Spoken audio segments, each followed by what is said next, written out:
This is lesson 7.2, solving trigonometric equations algebraically. In this lesson, the focus is to use a algebraic method to solve both first and second degree trigonometric equations. So first little note I have here, it says to solve a first degree trigonometric equation algebraically, what I want you to do is to isolate the trigonometric function to reduce the equation to one of these forms, such that our function, either sine, cosine, or tangent, is set equal to a, where it says a is a constant. All right. So you will notice that some of these equations are going to have exact numerical solutions. And so what I mean with this is that you are going to have special triangles that are going to be formed. All right. So from time to time here in this lesson anyways, you're going to see that I'm going to be writing our special triangles so that we can reference them. All right, so we're going to dive right into an example here. Example 1 says, use algebra to solve the equation 7 plus 2 sine of x is equal to 4 sine of x plus 5. And note the domain that we have here. This one is from a negative 360 to 0. All right, so a little bit different than what we're used to. Notice it's in degrees. That's also important to reference that we're not in radians. All right, so let's start with the equation. 7 plus 2 sine of x is equal to 4 sine of x plus 5. Using the note that we had before, what we're going to try to do is we're going to try to isolate our sine such that it's equal to a constant. When I do this, I'll subtract 5 from both sides, which gives me 2. And I will subtract 2 sine of x from both sides, which gives me 2 is equal to 2 sine of x. Then finally from here, I'm going to divide both sides by 2 to get rid of my leading coefficient, such that it gives me sine of x is equal to 1. All right. So now that I have this information, it sets it up so that I can go and reference my special triangle somewhat here. Okay. So you're going to see that this is not going to give us a special triangle, but what I want you to do is think of it in that regards.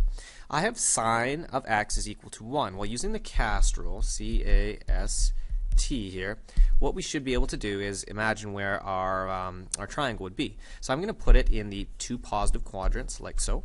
And so if you think about this, the ratio for sine is opposite over hypotenuse, and this is technically 1 over 1 if you want to express that. So I would make this 1 over 1. I would make this 1 over 1. And then if you were to use Pythagoras, you would have 1 squared minus 1 squared is going to just give you 0. And this one's going to give you 0. This one's kind of unique in the fact that what would end up happening is we cannot have this as a triangle. You can't have a length that's 0. And so if you could visualize, this triangle right here would kind of collapse to there. And this triangle would do the same, such that this is going to give me 90 degrees. So we're going to say right here that x is actually equal to 90 degrees. Okay? But what we need to do is we need to note this domain. Notice that the domain was between negative 360 and 0. So we're going to have to adjust our answer because of that. So I'll just get you to write that. Note domain is between negative 360 degrees and 0 degrees, like so. Okay, so I need to find something that is in that region. So I was at 90 right there. That's outside of it. If I was to subtract 360, I would now have something that's inside of it. So what I'm going to do then is, because of that, I'm going to take 90 degrees, as I said. I will subtract 360 to get it inside that domain, and I have an answer of negative 270 degrees. Okay. Now, the last thing that this question wanted us also to do was to then write the general solution. So I'd like to go and take a look at that. Whenever you're trying to find the general solution, it's important that we consider what the period is for this function. So notice that this function was, of course, a sine function like so. We didn't have anything messing with the period inside of there. So we can assume that the period of sine of x is the same as all sine functions, in that it is 2 pi, but again, because we are in degrees, we're going to say it is 360 degrees to get around that circle. All right, so the general equation is going to look like this. We just take our angle that we found, negative 270 degrees, and then we are just going to have to add 360 degree increments. So that's why I go 360 degrees k. And then we just need to say a little bit something about k, such that k is a member of the integers, like so. Okay, so this right here would represent our general solution for that that equation right there. Okay, let's go try a different one. So B here says, use algebra to determine the general solution of the equation cosine of 3x equals negative 1 over the set of real numbers, and then list the roots in this domain. So we're really doing the same thing that we did with the last question. They perhaps ordered it in a different way. So let's start by writing down the question that we have. We have cosine of 3x is equal to negative 1. Now, the first thing I would like you to note, and you don't need to write this down right now, is that cosine of 3x is not equal to 3 cosine of x. What this is really saying right here, right, is that that 3 is going to change the period of this function in a second. Okay? So what I would like to do right here is I'm going to go and try to isolate my my constant right here. And so I'm going to leave the 3x on this side of the equation. So I have 3x. I'm going to get rid of the cosine. So when I do that, I'm going to end up with cosine inverse of negative 1, just like so. Okay. Now, in order to figure out what the cosine inverse of negative 1 is, again, I'm going to express my quadrants right here. And I'm going to consider what I know about cosine. Well, using my cast rule, like so, I know that the cosine is positive in quadrants 1 and 4, so I'm going to put it in these two because, of course, it's equal to a negative 1. I also know that the ratio for cosine is my adjacent over my hypotenuse, and I know that negative 1 is the same as negative 1 over 1 if you want to write that. So I'm going to write this as negative 1 over 1 and negative 1 over 1. Again, using Pythagoras, you would find out that this side is 0 and this side is 0. Because that side is 0 and this side is 0, it doesn't really make a real triangle. I like to think of that triangle as collapsing right down on this axis. Where is that axis at? Well, that would be at 180 degrees.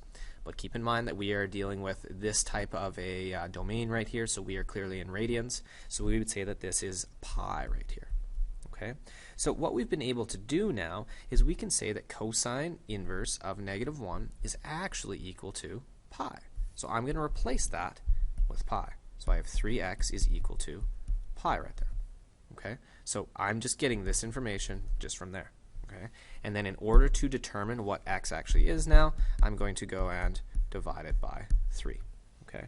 So that is my value of x for this question right here, pi over 3.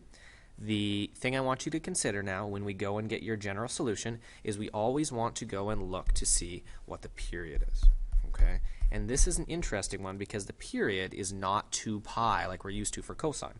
This 3 has something to do with it. If you remember from our last unit, I'm just going to write here that the period of cosine of 3x is equal to, depending on how you like to do it, you can go 2 pi divided by this value of 3. I like to just take the reciprocal of it, so I have 1/3 times 2 pi, which gives me a period of 2 pi over 3. Okay. Now you might be wondering, well, what does that have to do with this? Well, we're saying that this circle, this circle that we have going on here, right, that I kind of is imaginary, that I haven't written, is not 2 pi like we're used to, okay? Or one of the cycles, if you reference your last unit, is not 2 pi anymore. It's actually 2 pi over 3. So when we go to provide our general solution right here, we are going to say that our general solution is going to be our answer for x, which is pi over 3 plus increments of 2 pi over 3, right? My period times values of k. So that tells you that 2 pi over 3, that would take you around my circle once, around my circle twice if I was to put in 2 for k. And we'll say that k is a member of the integers. Okay? So that was the general solution. That was another thing that we needed to do. And the last thing that we had to do for this question was it said that we needed to list all of the answers that was in this domain right there. Okay, well, if you think of pi over 3 is definitely not in that domain. That pi over 3 helped us get our general solution, but it's not in that region. So if pi over 3 isn't in it, then what we need to do is we need to subtract values of 2 pi over 3 till we get our answer. So if you can kind of imagine right here, maybe I'll do this final answer in pink right here. If we were at pi over 3 and we subtracted a -1, or put in a -1 here for k, you'd be subtracting 2 pi over 3. You would have an answer of negative pi over 3. So x would be equal to this. If you did it one more times, subtracted 2 pi over 3, you'd have negative 3 pi over 3, which would give you x is equal to negative pi, right? 3 pi over 3 is the same thing as that. And if you take a look, that, of course, is still in this region. Could we do it one more time? Well, let's try it out. If I was to take negative 3 pi over 3 and subtract 2 more, I would have x is equal to negative 5 pi over 3. Okay, and these would be your solutions right here. Note that all of those are in this domain that we were looking for right there. Okay, so it's starting to get a little bit complicated, right? Just because you get this answer of x equals pi over 3, that doesn't mean that it matches our domain. So we would then need to find angles that are coterminal to it by figuring out what the period is. Okay, so that's why these are all connected right here. All right, let's go on to the next page. So you're going to see a big part of this lesson is just you getting to see a number of these so that you can have some practice. So this question is relatively similar. It says to the nearest hundredth, solve this equation, and then we're going to write the general solution just like we did before. Notice that my domain this time has changed. It's negative pi over 2, and we have 3 pi over 2. So in terms of degrees, just this might help you a little bit. This would be 270 degrees, and this would be negative 90 degrees, like that. So we'll draw a picture of that in a second. So let's write out our equation. We have cosine of x minus 6 is equal to 4 cosine of x minus 4. Okay, I'm going to try to gather my like terms. And so I will do that by subtracting a cosine x from both sides, which gives me 3 cosine of x. I will add 4 to both sides, which gives me negative 2. Isolating for cosine of x, okay, like so, it gives you negative 2 over 3. Right from here, you're going to be able to see what the period is for this. It's going to be 2 pi because there's no value of b right in here. Okay, so now that I have this right here, I'm going to go and just draw myself a little bit of a picture here. This picture is not always required. I like it because it kind of gives me an idea of what's going on. So I have cosine. Cosine is equal to a negative value. So if I think cast, I know that cosine is positive in these two quadrants, 1 and 4. So it must be negative here and here. So I draw my triangles, got my right angles, life is good. I can start labeling my triangles. The cosine ratio is your adjacent over hypotenuse. So I have negative 2 over 3, negative 2 over 3. If you truly wanted to, you can go and figure out what this length is right there. I don't think it adds any value to this question, but if you want, it'd be the square root of 5 and then negative root 5 just by using Pythagoras. All right. So what I need to now do is I want to go and find what this reference angle is right there. Okay. And this one's a little bit different than the ones we've done before because you can't really do it in your head. So I would want you then to go and put this into your calculator. So the cosine inverse of negative 2 over 3. And what you should end up getting as a reference angle is you'll be getting that we have a reference angle. So maybe I'll do it. I'll go back to yellow right here. Is going to be that, maybe I'll express it as alpha just to indicate that it's a reference angle. So alpha, and I'll just put in brackets reference angle, is equal to, and again we are in radians because we have the pi going on here, 0.84 radians. So that little increment right in there and right in there is 0.84 radians. Okay, good. Now what you have to consider is you have to consider what the domain is right here. Okay, so 3 pi over 2, just to express it to you, this is 0, this is pi over 2, this is pi, and this is 3 pi over 2. Okay, and to go in the other direction, this would be negative pi over 2. Okay, so if you can imagine right here, we're looking for answers that are in that region. Well, you'll notice that these two triangles that we have here were actually in that region, so we're looking pretty good. So how would you actually figure out what the angle is? Remember, angles always come from standard position, so we need to figure out what this angle is right to here, and what this angle is all the way to there. Okay, theta, if you will. So in order to do that, I think you can probably imagine. Let's deal with the one that's in quadrant 2. So I'll just write that we're dealing with quadrant 2 right away. That answer. Okay. So quadrant 2, I think you can realize you would have to go 180 degrees, only we are dealing in radians, so that would be pi. So we're going to go pi, so x is equal to pi. And then we'd have to come back that reference angle, so we will subtract 0.84. And when you check that into your calculator, you will get to, let's do 2 decimal places, you'll get 2.30. Okay. Now, in quadrant 3, and again, you don't need to write this quadrant 3 thing, I'm just doing it so it kind of focuses you where I'm at. You'd have to go all the way to here, which is 180 degrees, or pi, and then you'd have to go that additional 0.84 radians. So in this example here, we're going to have pi, rather than subtracting, we're going to add 0.84. Okay. And we would end up getting to 2 decimal places, 3.9 each radians. Okay. So those would be the two answers. Those are the only two answers that fit in that domain. If we were to keep going and add 2 pi to this, you would see that it would not fit in that. If we were to subtract 2 pi, it also would not fit in there because we've gone past that value. So those would be my two possible solutions. Last thing we need to do is we have to come up with our general solution for this. So I want you just to note again that the period for cosine of x has not been messed with in this question, so it's just 2 pi. So when we go and take our general solution right here, we're just going to take these values that we found before and we're going to add increments of 2 pi. So we'd say x is equal to 2.30 approximately plus 2 pi k or 2k pi, whatever you like, such that k is a member of the integers, and our other value would just be 3.98 plus increments of 2 pi, where k is a member of the integers. Okay, so that is example 2a. Okay, B, another relatively similar question. Notice that we're dealing in degrees for this one between -180 and 180. Let's start by writing the equation. We are tasked with doing the same thing here. We have to solve it and then give the general solution. So just trying to give you folks a lot of practice on this, or at least a lot of examples so you can see what's going down. So we're going to isolate for cosecant this time. In order to do that, we have cosecant of x is equal to -5 over the square root of 2. At this stage, once you have it isolated, I would think it would be appropriate to go and change to the corresponding ratio, which is sine. Sine of x is equal to -√2 all over 5.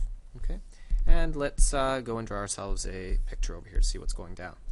So my sine, so referencing cast again, sine is equal to something that is negative. So sine is negative in quadrants 3 and 4. So I'm going to draw those triangles right here. And we have our 90 degrees, good, good, good. And let's go and label these side lengths.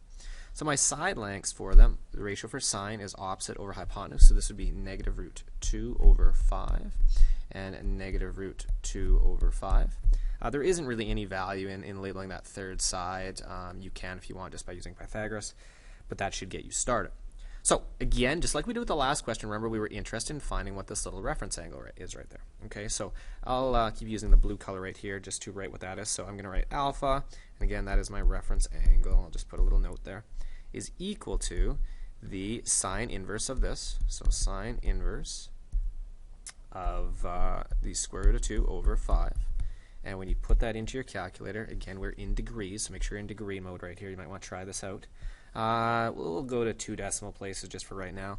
We should get 16.43 degrees. All right. So we have 16.43 degrees right here. The only thing we need to be now cognizant of is we have to be worried about our domain. So if you think of our domain, if that is 0 right here, we can go all the way to +180, and you'll notice that we have no solutions up in there. Okay, so then we have to go from 0 to -180, and we'll notice that we have these two solutions. Okay, so how do we determine what those two solutions are? Well, let's start with the one on the left-hand side right here. You would go to -180, and then you just have to come back that reference angle. So let's deal with that one. So we're going to say that x, we'll do it here in, let's put our solution here in pink. We have x is equal to, we have -180, 180 degrees, so that was me going all the way to here. And then we have to come back that little bit, so that gives me this part right there. We'll say x is equal to -180 plus 16.43 degrees. And I think they want us to give it to the nearest degree anyway, so to the nearest degree that gives you -164 degrees, just rounding that to 16. So that would be one of our solutions. And the second solution would be you starting right here and just going to where that terminal arm is. And so if that reference angle was 16.43 right there, then our answer is just going to be 16.43. All right, so that other one's fairly easy. There's no real subtraction that needs to happen. We can just say it's -16 degrees to the nearest degree. Okay, and then lastly, again, we need to just note what our period is. So this is a sine function right here. So we would say that the period is equal to 360 degrees, right? Because we were in degrees. Otherwise, it would be 2 pi. And so if we want to find a general equation for this info right there, we are just going to take those angles, -164 degrees, and add increments of 360. Again, such that k is an integer. And then we'll take our other answer, -16 degrees plus increments of 360 degrees multiplied by k. and that gives you your other possible solution. Okay, so hopefully you're starting to see some parallels between these questions. They all kind of go through the same thing. I really like to draw myself that little bit of a picture. You may not see that in the book, but I think that is somewhat helpful. Let's go to the next page. All right, the last example we have right here has a note to get us started. It says to solve a second degree trigonometric equation. So what they mean by second degree, of course, is it has a power of 2. We can use the same strategy once used for solving quadratic equations. You move all the terms to one side of the equation, setting it equal to 0, and then you're going to use that dirty F word. You're going to be factoring again, one of my favorites. All right, so let's give this a go. So we have, let's start with our equation. Notice that we are given the domain between 0 and 360, so we're in degrees. We have 2 cos squared x is equal to 1. Little note, actually, I should probably make right off the get-go, is that this is really the same as 2 cosine x squared is equal to 1. It's just kind of a convention that we always write it in this way. So what I would like you guys to do is just, I guess, understand that those are the same. Okay, so don't be too bent out of shape. Think of that as really being an x squared. All right. So let's continue on solving this guy, like we always do for these functions. Whenever possible, we're going to try to isolate for cosine of x. So we'd have cosine squared x is equal to 1 over 2. Okay. And then how do you get rid of a squared? We're going to take the square root of both sides. So when we do that here, we are left with cosine squared x is equal to plus or minus the square root of 1 over 2. All right. Well, this one I really kind of like when you go and graph it right here, and you go and reference the cast rule. And it's probably not making any sense right now. Hopefully it will in a second. All right, so if you take a look at this right now, we have our cosine ratio. It's equal to plus or minus. That means cosine can be positive or negative. Well, what quadrants does it put us in? It puts us in, oh yeah, every quadrant. Here, here, and here, because I don't care if it's positive or negative. And one thing that might be useful for you folks is actually just to simplify. The square root of 1 is just 1. The square root of 2 is root 2. So those really are the same things. And what you're going to see is when you go and label these guys, your adjacent is going to be 1 over root 2, 1 over root 2, 1 over root 2, sorry, negative 1 and negative 1 right there, and 1 over root 2. The other side, of course, is going to be 1, 1, negative 1, negative 1. Well, this is a special triangle. What is that reference angle? Oh, yeah, that reference angle is 45 degrees, right? This is a 45, 45, 90 triangle. So what can we say right here? Well, because we were looking at this domain between 0 and 360 anyways, that's what we just have written right there, right? That's 0 and going all the way around to 360. Well, how many values of x do we have? Well, we have 45 degrees. So we would say that x is equal to 45 degrees. Okay. Now, I could show my work perhaps a little bit better to get this next one. You'd have to go 180 degrees, come back 45 degrees, but I think you can do that in your heads. That's 135 degrees. We'd have to do this next one, which is 180 plus 45, which gives you 225 degrees. And then finally, we have this angle, which is all the way around to 360, come back 45 degrees, which gives you 315 degrees. So that is one of the first times probably where we've ever used the cast rule where we had an answer in every quadrant just because we had this plus or minus thing come up when we went and took the square root of both sides. Okay? So I like that example right there. That's the first time when you guys have seen a trig function that's been squared.